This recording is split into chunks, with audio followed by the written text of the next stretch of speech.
може ли да я сложите? Вие или господин Сираков? Първо да кажа, аз нямам... Няма какво да казват. Първо свалете фанелката. Свалете фанелката на Левски, не сваляме ние. Ние ще Фанелка свалим наш проблем. на Левски ще сваля тогава този, който ние преценяваме. Това е.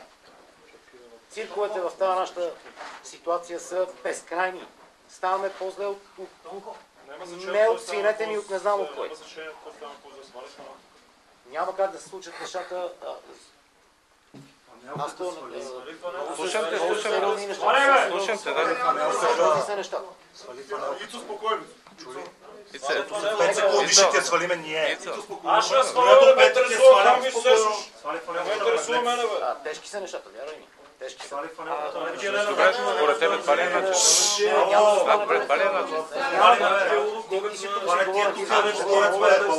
Сваляй фанелката. Тия вече написали, сваля го това. Събличи тази фанела, бе. Събличи фанелката. Сваляй фанелката. Събличи фанелката и може да тръгваш. Събличи фанелката. Събличи фланелката и си тръгваш. Фанелката на